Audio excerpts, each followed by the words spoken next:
Assalamualaikum warahmatullahi wabarakatuh. Perkenalkan, nama saya Angger Panjar Yoga dari Manajemen Bisnis Syariah.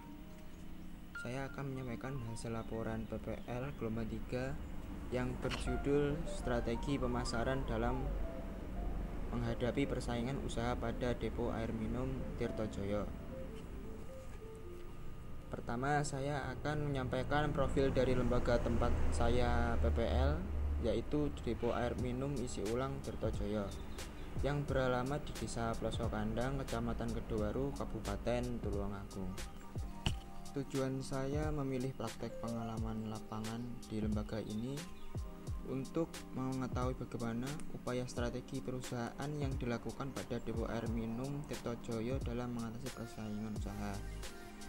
Saya sebagai mahasiswa nantinya siap terjun di dunia kerja dengan terampil dan inovatif serta profesional dalam mengembangkan tugasnya dan amanah yang berkaitan dengan dunia bisnis. Sementara kegunaan PPL ini bagi saya yaitu dapat mengembangkan kemampuan diri selaras dengan perkembangan dunia usaha sebelum memasuki dunia kerja yang sesungguhnya. Untuk pelaksanaan praktik saya akan memulai dari profil lembaga.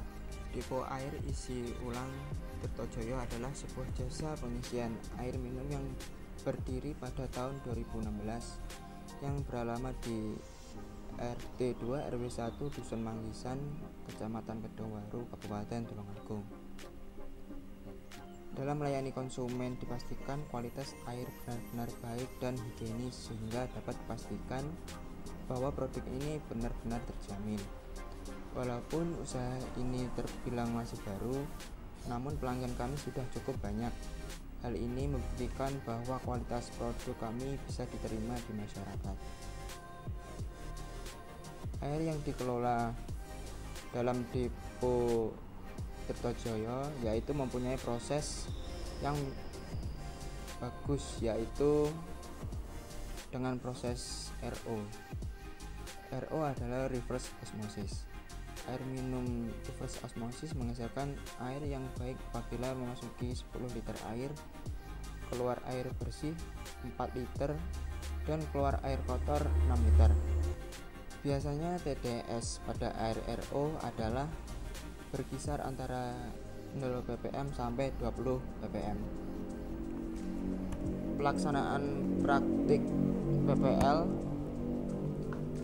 dimulai tanggal 5 Oktober 2020 sampai dengan 6 November 2020 yang bertempat di Depo Air Minum Isi Ulang Tirtojoyo.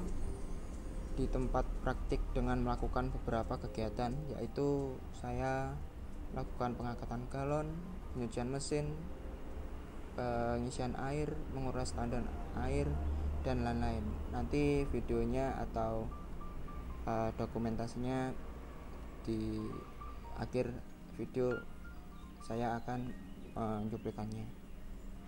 Selama masa praktek penulisan mendapatkan banyak sekali pengalaman kerja, mulai dari pengalaman di dalam usaha yang biasa diisi dengan pertanggungjawaban. Selain itu, saya juga mendapat pengalaman untuk terjun langsung dan melihat langsung di tempat.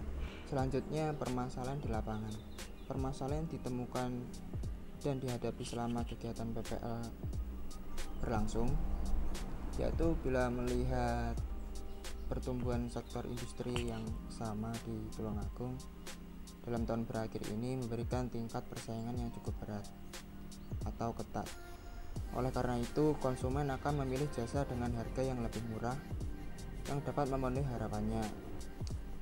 Dalam pemasaran jasa, konsumen adalah pihak yang cenderung memberikan penilaian terhadap mutu pelayanan dan kualitas jasa yang diberikan. Mereka menilai dengan membandingkan apa yang mereka terima dengan apa yang mereka harapkan. Suatu industri dapat meraih reputasi baik apabila mutu pelayanannya senantiasa memenuhi harapan konsumen. Depo air ini berusaha untuk memenuhi kebutuhan konsumen dalam hal pemenuhan kebutuhan air minum baik dalam jumlah kecil maupun besar. Selanjutnya, tanggapan dari pihak lembaga tempat praktik.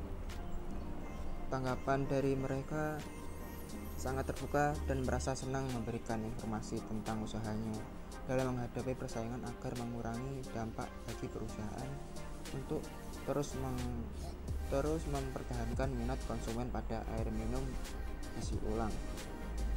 Kami juga diberikan penjelasan sebelum menjalankan kegiatan-kegiatan yang akan dilakukan, dan dalam kesehariannya sangat membantu entah dalam bidang operasional, bidang perlengkapan, dan mempersiapkan pesanan serta pengiriman.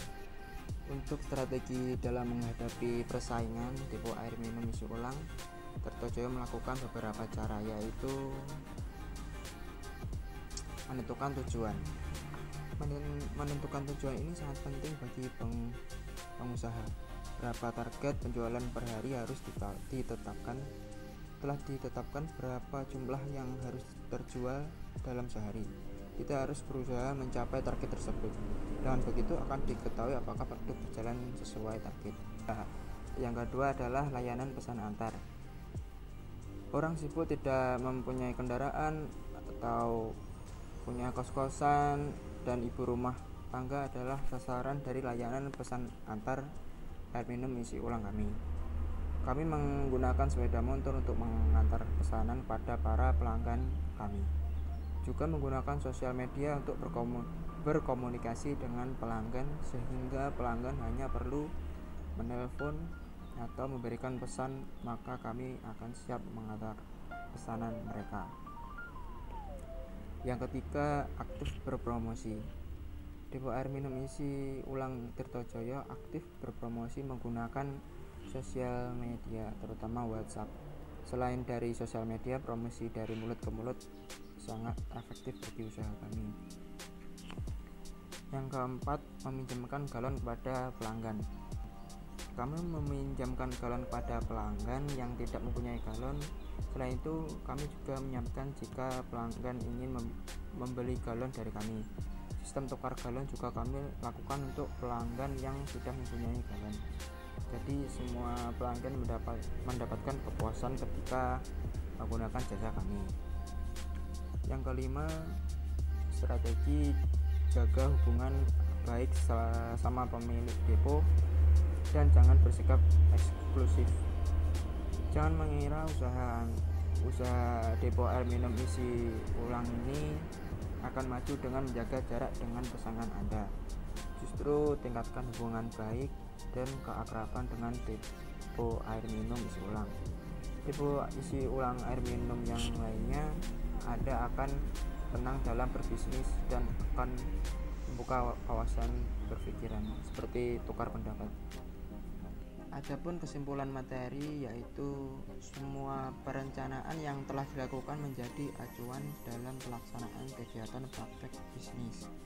Akan tetapi ada perencanaan yang tidak sesuai dengan praktik yang terjadi di lapangan, sehingga pelaku usaha mengambil kebijakan lain untuk menjaga usahanya agar tetap berjalan. Selama kegiatan praktik usaha, kami menemukan strategi-strategi baru di mana strategi ini digunakan untuk menangani suatu pandemi yang berdampak bagi suatu perusahaan dan mendapatkan konsumen tetap maupun konsumen baru. Strategi ini tidak terpikirkan sebelumnya pada saat penyusunan proposal dan ketika diterapkan mendapatkan respon positif dari para konsumen. Demikian laporan PPL dari saya. Ada kurang lebihnya saya mohon maaf. Wassalamualaikum warahmatullahi wabarakatuh.